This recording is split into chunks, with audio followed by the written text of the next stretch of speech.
Welcome, writers, game masters, and creatives to the World Builders Tavern. Today we are talking about the movie Jumanji, Welcome to the Jungle. So that is the not most recent, because there's a second one, but it's the newer retelling of the story, not the 1995 one. So spoilers for the new Jumanji, and I think also the old Jumanji. We'll probably be talking about all of the Jumanjis. With that, you should grab an ale and pull up a chair or stool.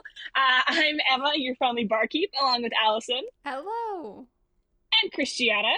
Hi. So happy to have you here. Cheers. Cheers. Hopefully the last housekeeping... Oh, no. I'm so sorry. Christiana's dying. Yeah, I was going to say, sorry, listeners. I'm sick if you can tell.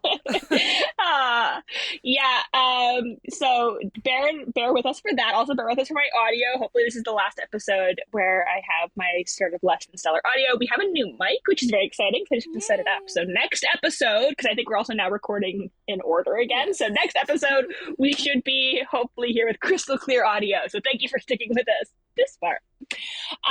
Jumanji, Welcome to the Jungle is the movie that we're talking about today. It is a 2017 American fantasy adventure comedy film and is a sequel to the 1995 Jumanji, so it's not just like a straight up reboot, but it's intended to be somewhat of a sequel. If you're familiar with the original Jumanji, it's a very similar premise where a group of teenagers come across the Jumanji game. However, now it has been transformed into a video game 22 years after the original, and instead of a board game. And they find themselves trapped in the game as a set of adult avatars seeking to complete a quest alongside another player who's been trapped since 1996. This movie's fantastic. Is the implication here that no one plays board games anymore? Because that's just not true. Yeah.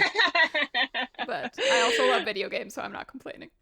Yeah. I really enjoyed that kind of twist. I thought that was fun to do, especially in the age of it is kind of a reboot, but I enjoyed the fact that they did make it kind of like a sequel or a connection, put a new spin on it instead of just remake it and pretend the other one just didn't exist. Happen. So I thought that was right off the bat a really great piece of world building. I adore this movie as well. It's so good. I remember so fun.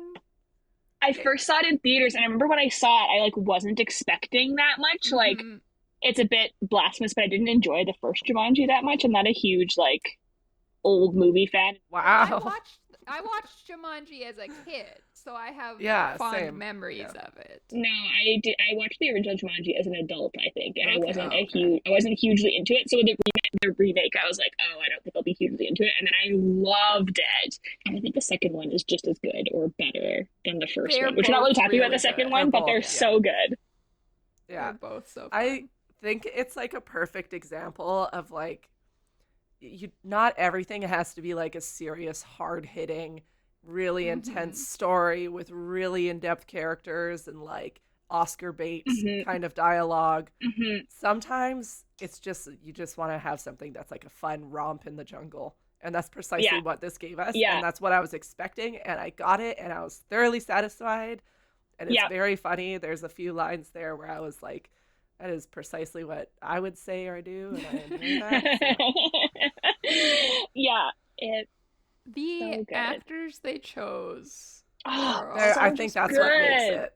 Dwayne Johnson as Smolder Bravestone. Yes. Oh my goodness. And normally I don't like him. I'm not a big fan of The Rock, but he was so good in this. I think it's because I think my issue with him is he plays The Rock in every single movie. And this role was made for The Rock. I don't know. It just fit for some reason. So. And then Sir Darius Blaine as Mouse was also excellent. Jack Black playing a woman was so much fun. Oh my goodness. Not a woman, playing a teenage girl. Teenage girl. Although she does have that line in the movie where he goes, "You're a girl," and she goes, "Woman." Yeah. To be fair, it made me laugh. Maybe she's 18. But and then Karen Gillan, I love so much. Oh, she's Ruby great. Randos is so good. Oh. And that they included Nick Jonas in it was so unexpected and so funny. Who's Nick Jonas? I don't know who that is. He's the pilot Like, you don't know who guy? the actor is, I or you don't don't know know who which the character actor he is. plays? I know who the He's one of the character. Jonas Brothers, like the music Oh, group, yeah, and yeah. has done That's some funny. acting. That's random. uh, yeah, exactly. Right? You're not expecting it, but it's so funny. And like, yeah, like I'm like same as Christiane. I'm not a huge fan of like I don't really like Kevin Hart as an actor. I'm not a like Jack Black fan, so I think that's also why I was like, I am not gonna like this movie. Hmm. I'm And a then I huge Jack loved Black it. fan though, Oh, but yeah. I can't. Really? I don't know. I love him. He's I like think his brand weirdly of humor handsome. is just not mine I like usually. Yeah. both Jack Black and Dwayne Johnson. Although I don't know how much I've seen of Jack Black beyond The Holiday, which he's just a cute Oh, he's so good in that. musician Yeah. in The Holiday. But anyway, let's talk about the world building. Mhm. One thing Oh. I noticed about this world is it's really predictable, but it still manages to be so entertaining. Mhm. Yeah. Sometimes that's almost, and I think it plays into the category of movie that it falls into, right? Like with an Yeah. action comedy, you kind of want it to be predictable. You're like, okay, Mhm. I want the good guy to win in the end. I want them to go on an adventure. I want them to learn things about themselves, and at the end have a nice little reunion. It happens every Mhm. single action comedy kind of thing, but that's Mhm. why you're watching one. So Yeah. And I think it's also like the both, yeah, and it also like ties into the video game genre, which I think are also like, especially like the kind of, I think, type of video game that it's emulating also has some of that predictability to Mhm. it. Like you fight the bad guys, like you kick them and then they die and then you get their loot, and then Yeah. um and I think part of it is like the self-awareness. Like I think sometimes what's frustrating is when stories are trying to throw twists in, but that are very predictable, and you're like, I think you're trying to do something new, or you think you're doing something new, and But you're you're not, not, and You're that's yeah. not. frustrating. Whereas this one's like, it's not trying to, it's not like it doesn't care. It's It being fun. knows that it's doing something that has been done Yeah. before. Yeah. I also think it does a really good job of establishing the rules of the game at Yes. the beginning. So the rules of the world. Yeah. So they see these 3 marks on their arm and are like, "What is this?" And then one Jack of them, Black immediately eaten by a It's hippo. Yeah. Yeah. and so it's like, okay, we know exactly Lifelines, what this yeah. is. Yeah. We understand that we might die. Yeah. Yeah. If we die 3 times. And then I really like that they build on the rules. So later on, you learn, oh, you can give one of your lives to Yes, someone. I was just gonna say resuscitating someone and giving one of your lives. And also it ties into the character growth of that character, Bethany, perfectly too, right? Yes. Yeah. I think like that, what you just said, like, I think tied back for me to the predictability and why I think it worked in this. I think it's because it's being predictable about one genre in another genre, right? Like it's being predictable about those video game rules, but then you as the viewer almost feel clever because you're like, oh, I know that from video games, and I know that that's going to happen here. So like, I think that that's also part of the fun, is like getting to see something that you know, but in a different like way, that's using predictability in a very clever way. I will say genre bending is fairly popular on literary agents' wish list right now. Like I've seen a lot of them asking for like, you know, something plus sci-fi or something plus fantasy, like a detective plus fantasy or romance plus fantasy, that kind of thing. Romantasy is like a huge genre right now, or like burgeoning genre. So it's like video game plus fantasy do with is that super fun. what you will. That might change by the time you've written your novels. It's hard to hop on trends, but I think one thing this movie does really well is it ties. It sort of isn't world building, but I'm going to talk about it anyway because it ties into it. Is the character growth. And when you're writing a story, you often want to talk about what the character wants versus what they need. And so it's very obvious what each of these characters want at the beginning. Like Spencer wants to be friends again with Fridge, but what he actually needs is to gain confidence because he's kind of a little wimpy, kind of wishy-washy kind of chicken. Yeah. And Bethany wants to be popular, but what she really needs to learn is just to Care about other give- people. Yeah, Yeah. care Yeah. about someone. But I actually think that does tie into world building, because the world, you can build the world to progress that, right? Like, Yes. so Bethany needs to Mhm. learn to care about other people. If you couldn't give a life to another player in the game, Bethany doesn't get that moment. Yeah, you're giving Mm-hmm. her So the that's vessel to that's a learn. moment. Yeah, that's a moment where you can change the rules of the world to allow that to Mhm. happen for your character. And the whole world really is built around Spencer learning to be brave. Like, he's Mhm. given this character named Bravestone. Yeah, they all also got the Yeah. characters that are like opposite of who they are, kind of thing. Yeah. Right? Like Yes. Bethany really Yeah. cares about her looks, so she's like Jack Black, and Yeah. Yeah. Fridge And- is really big on being like big tough guy, so he's Yeah. Mouse, and he He's has the most really- weaknesses. Yeah. Oh, his reaction to being like tiny and his weaknesses being like cake is so Oh, funny. I love it so much.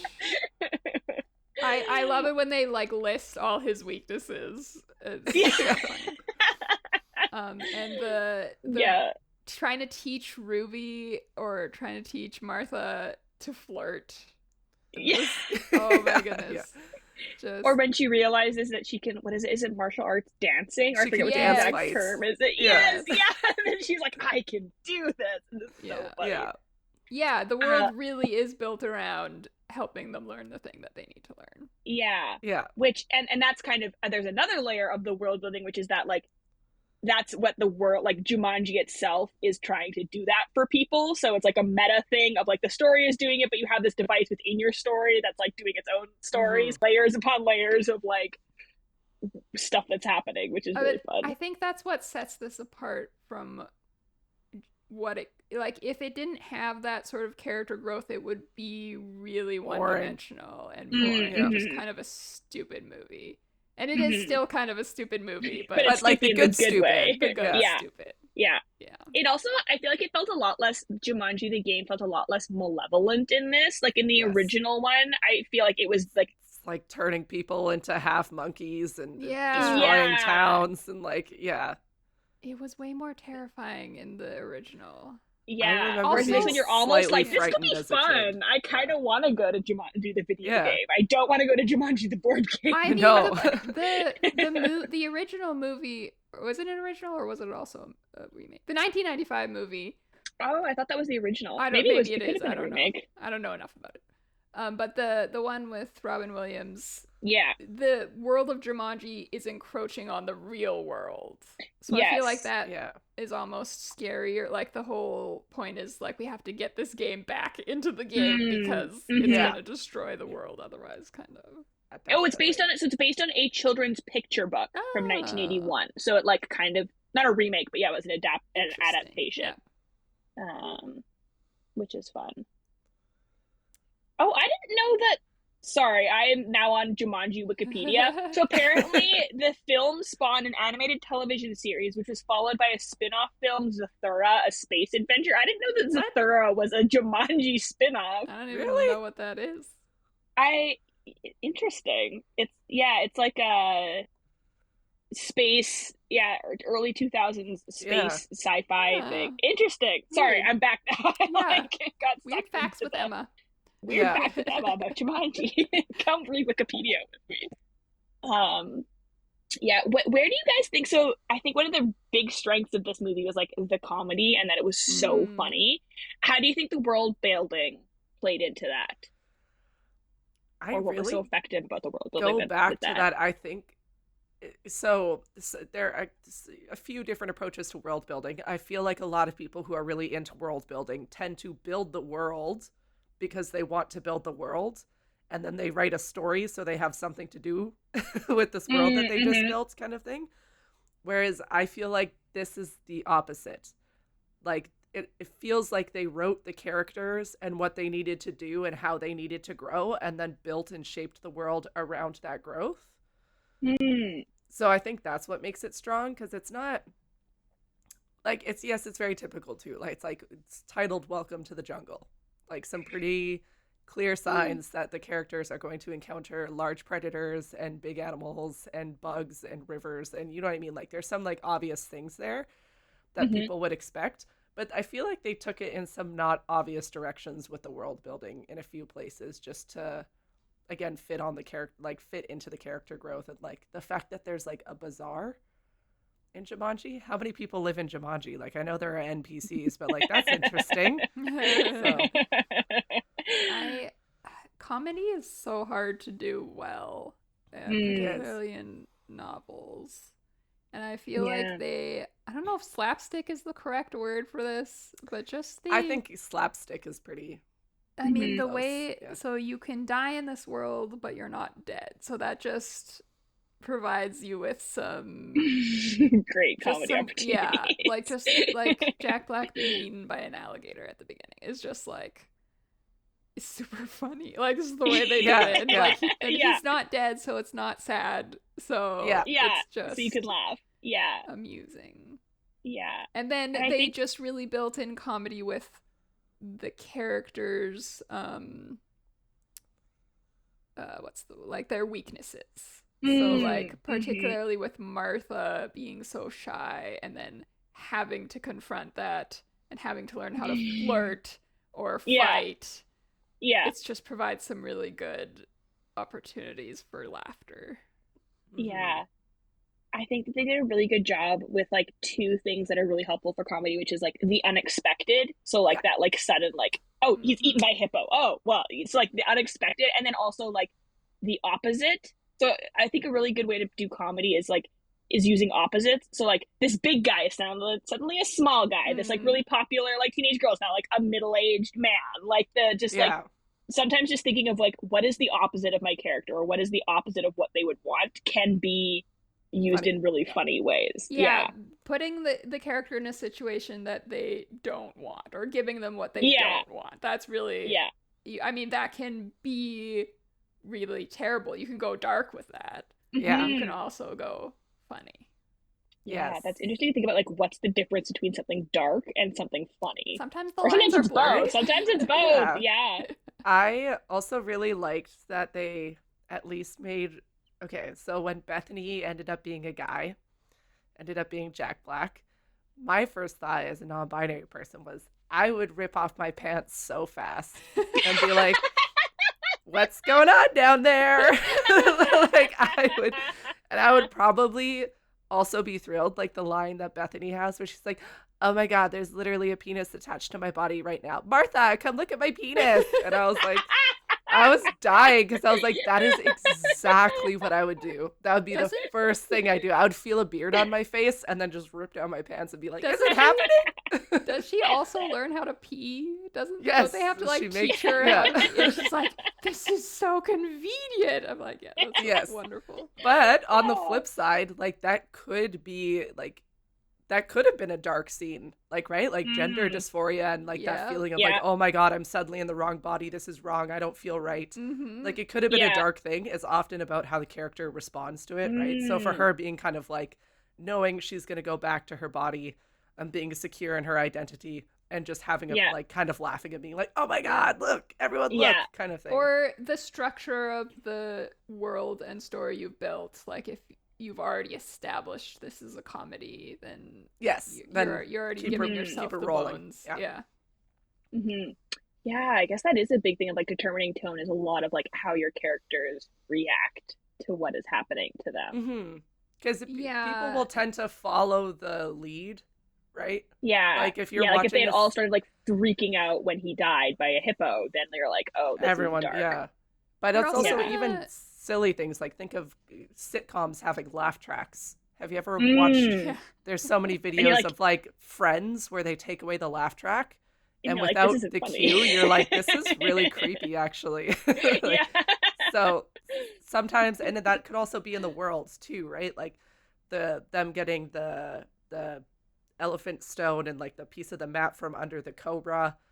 Like they could have made it like a really goofy, silly cobra, but instead they made it like a Mm. pretty serious cobra, and you're like, oh, okay, taking a step back from the comedy for a second. This is actually a Yeah. serious moment, Yeah. right?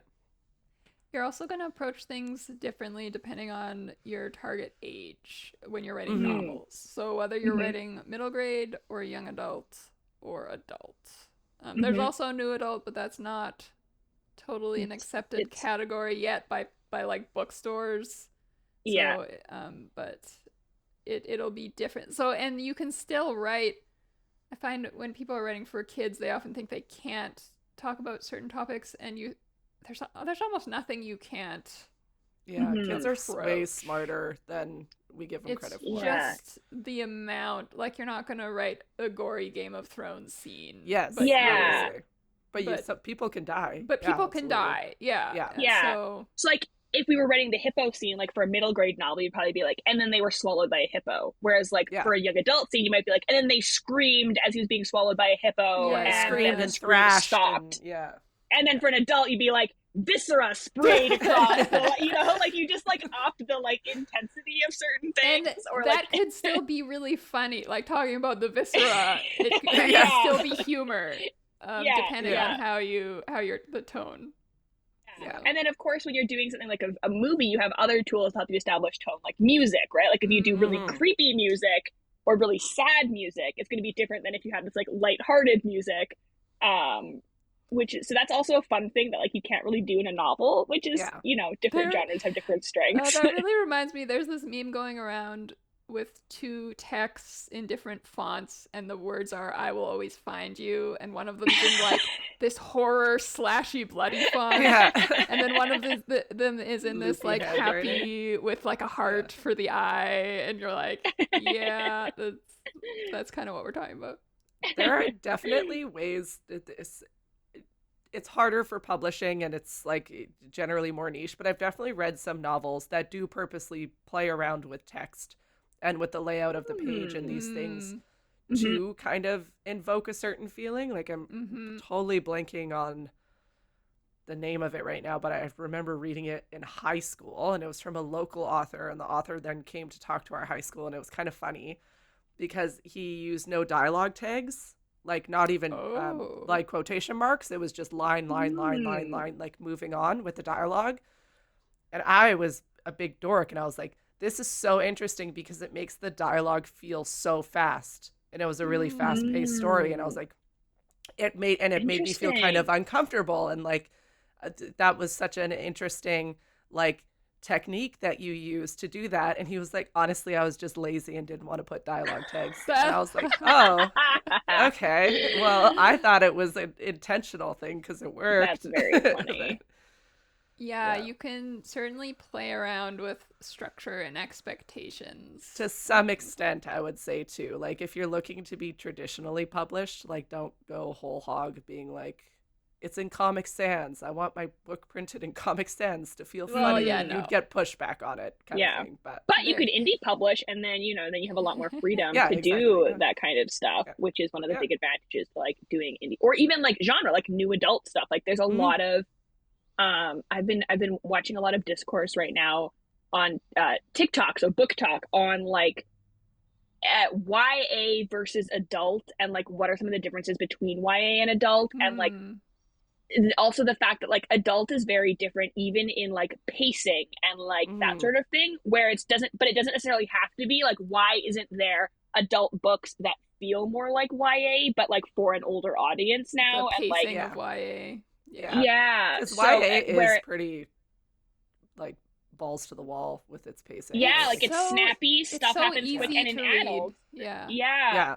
Whereas like maybe I don't want to read a book about teenagers, but I do still want that kind of like fast pacing, and like that there's not a lot of that available. Whereas, you know, if you're indie publishing, you don't have to listen to the, you know, bookstores or marketing shelves. You can like make a snappy, fast paced like adult novel. So yeah, it's nice that there's all these different options now for stuff. Yeah, I'll see a lot of I also see a lot of discourse on Twitter about someone's just sort of being sad about how hard querying is, and then the response is, well, you should just self-publish. And my response to that is, no, self-publishing that's also very hard. I mean, it isn't the answer to it's not your backup school. Yeah. It's a completely different model, and it's for a completely different type of person, and it depends on what you want. So if you want to run your own business, for example, that's what Yes. you're getting into if you want to self-publish. Yeah. And querying writers tend to be querying for a reason because they want to be traditionally published for various reasons. Neither is better than the other. It's really what you're looking just in different areas. Yeah, like they both Yeah. have different strengths, they both have different weaknesses. Yeah. Yeah. And it's interesting, like, I guess there's the same equivalent in like maybe not so much TV, but film. Like, you know, you have like indie versus traditional, not actually publishing, but like segueing back to Jumanji. Ooh. I do think that this movie would not have done well if it didn't have big names attached to it. Like if you saw the trailer for this movie and everything was the exact same, but they were different actors, like ones you probably never heard of, would it have the same impact? Because part of it for me is the fun of seeing Karen Gillan, who always takes on more serious things, I guess. I shouldn't say serious, but like I know her from Doctor Who and Guardians of the Galaxy, and more like she is always playing a badass kind of thing. And this one, she's like goofy and awkward, and that's part of the fun. Yeah, that is another level to the humor. So, because like, is it as funny if Bethany is a different middle-aged? Yeah, if it was it's funny also because it's Jack Black. Like, it's that's funny. Yeah, specifically because it's Jack Black is very funny. Yeah, I didn't think about that. I mean, it's also got the name Jumanji attached to it for that recognition. So, but it's also so wildly different than the first one. So different. Which I really like as like a sequel / reboot. Like they struck a really good balance between like keeping what they need to keep the same to make it like, oh well, why aren't you just making this a different movie then?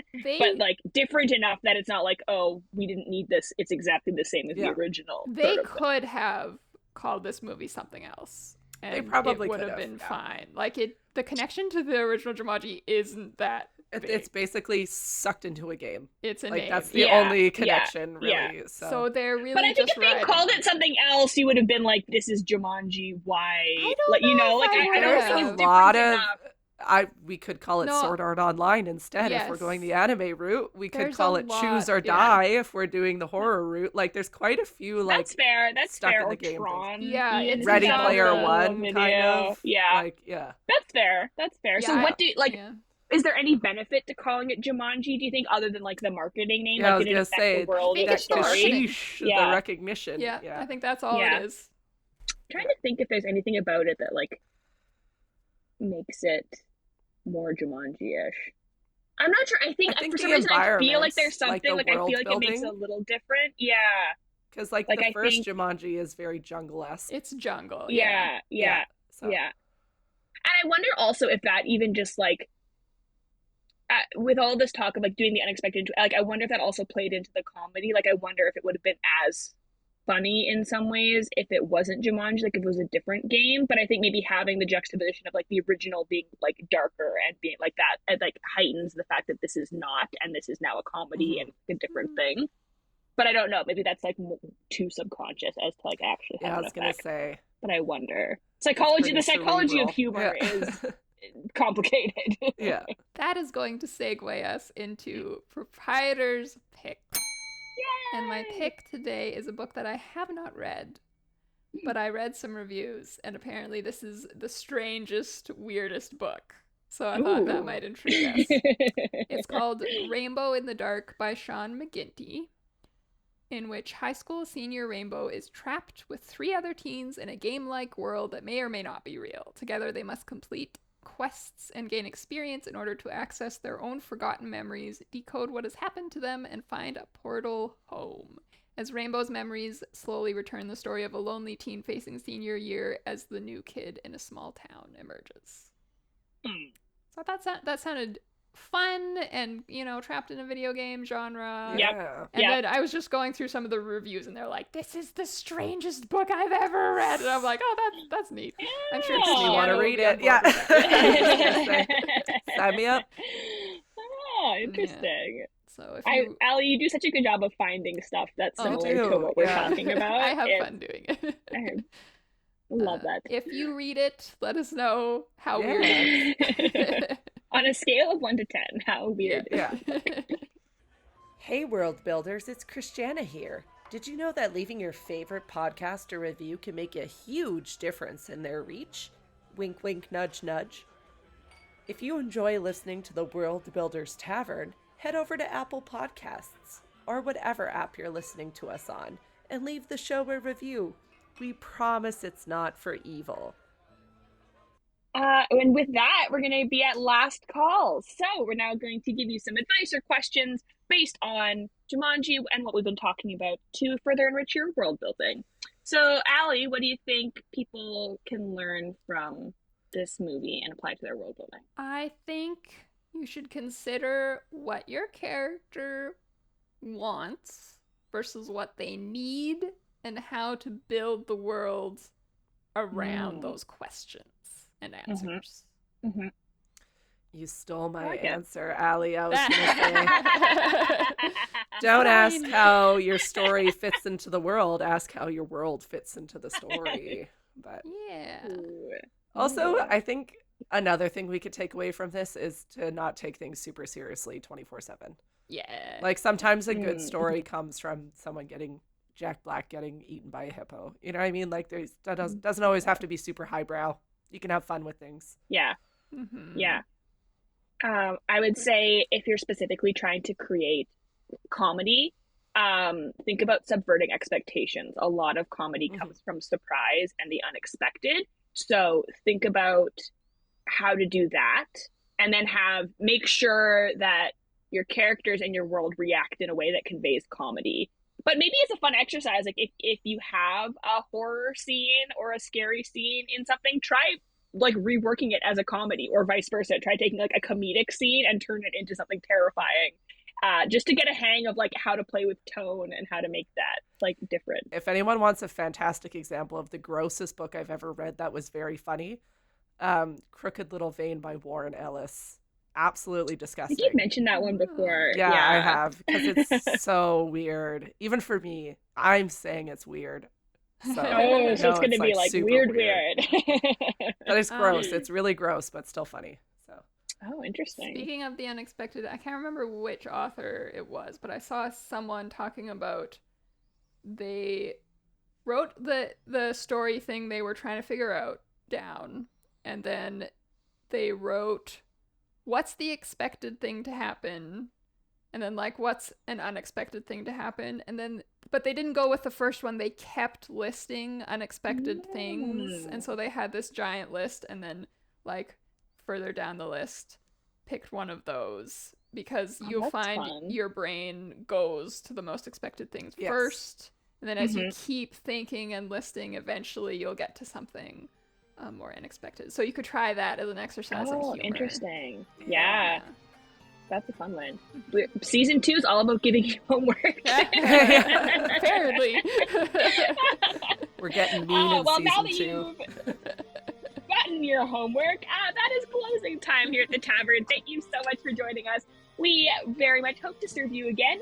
And in the meantime, if you're in desperate need of more content before our next episode airs, you can, of course, find us on Discord. You can find us on Twitter at WB Tavern Pod, and you can find us on TikTok at World Builders Tavern. You can also join our Patreon for extra after hours episodes, where we just ramble about the stuff we're talking about on the show, as well as stuff not related to the show at all, and it's a fun time. And of course, you can find that at www.patreon.com/worldbuilderstavern. So go there for all the behind the scenes updates. But with that, scram! Get out of here.